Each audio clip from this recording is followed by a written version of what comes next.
while we're on the subject of home run hitters, almost a grand slam for Tish Johnson, who opened with the first 9 consecutive strikes in game number 2. And there you can see 4 strikes on lane 73, 5 on lane 74. And boy, wouldn't she like to have that shot in the 10th frame of last game. Now, normally what happens is a player who has a game like that comes down a little bit emotionally. The adrenaline quits flowing, and their ball speed slows down, and they don't bowl as good a game here in their second match. Let's see what happens with Tish. But you know what? It's not the fact that she might not bowl as good a game, but I can bet you Tish Johnson is going to bowl a heck of a game in this game, too. She's the player that can stay up. Carolyn Doran wants a message, and she gets one. And I guarantee you that'll loosen up her arm swing a little bit. Carolyn Doran, second year on tour, 5-step approach. Pushes the ball out on her second step. You can see here, shoulder high backswing.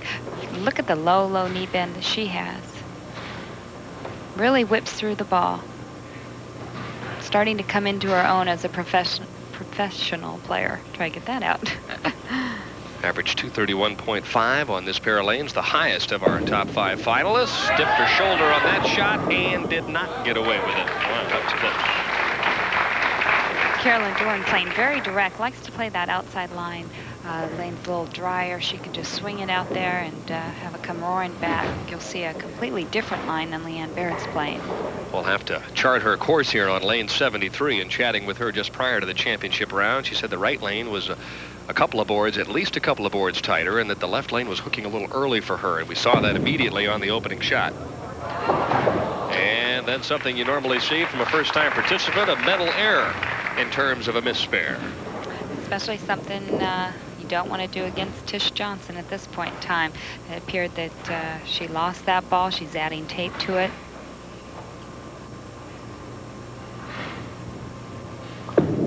Meanwhile, Tish Johnson just keeps rolling along. Opens with a double.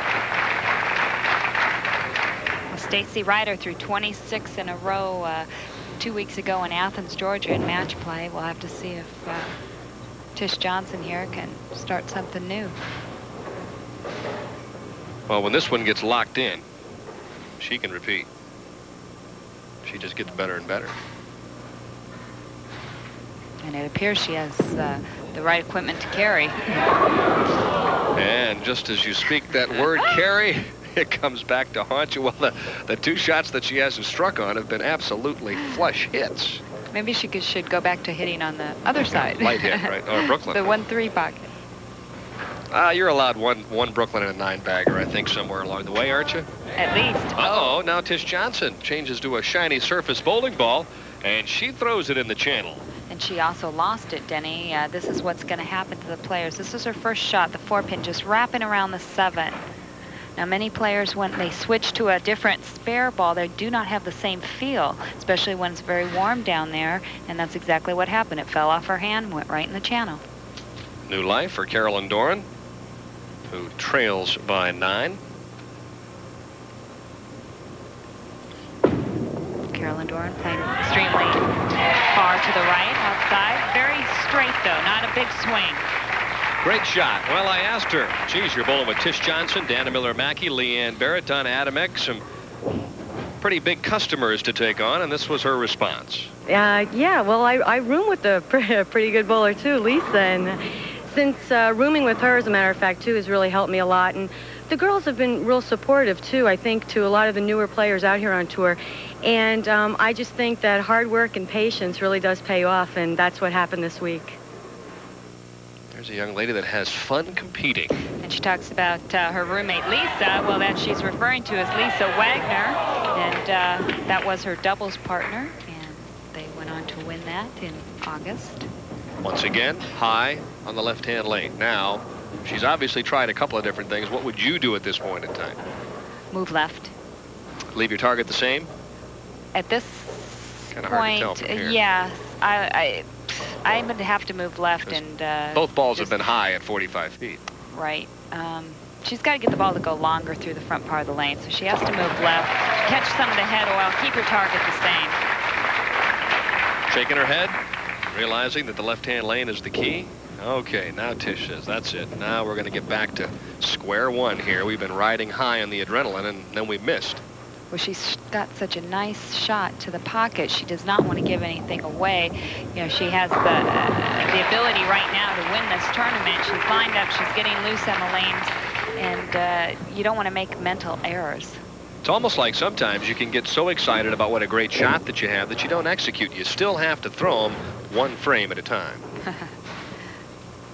That's exactly right. And here you can see Tish Johnson leading only by 9 pins, and Carolyn Doran is looking very comfortable. She's, you know, nervous, but it's an excited nervousness, and a lot of times that acts as well, it's a benefit to you. Business-like double for Tish Johnson, and a man who was all business for many, many, many years on the PBA Tour. The PBA's all-time leading title winner, Earl Anthony, hosts his own PBA Open in Dublin, California. Join Mike Durbin and myself for all the action beginning at 4 p.m. Eastern Time from Earl Anthony's Dublin Bowl in Dublin, California. This is one of these pairs where if you bowled all night on the right-hand lane, you'd shoot those Andy Varapapa 300s. Now the left-hand lane's a whole different story. And a big smile from Carolyn. That alone is loosening her up, because she knows that she's, you know, just hammering the pocket at 74. Well, for her, this is the shot of the week, I think. She's down by 19. Tish is back in the pocket. If she doesn't strike here, she won't even get her attention. A lot of times you can't exactly tell if a player has moved. They make minor adjustments, 1 or 2 boards. It's difficult to see exactly where they are on the lane. She has moved in a little bit there. Better shot, going for the light hit. No question, the ball went a lot longer that time. If you watched it at 45 feet, it was just getting into the break pattern. Tish Johnson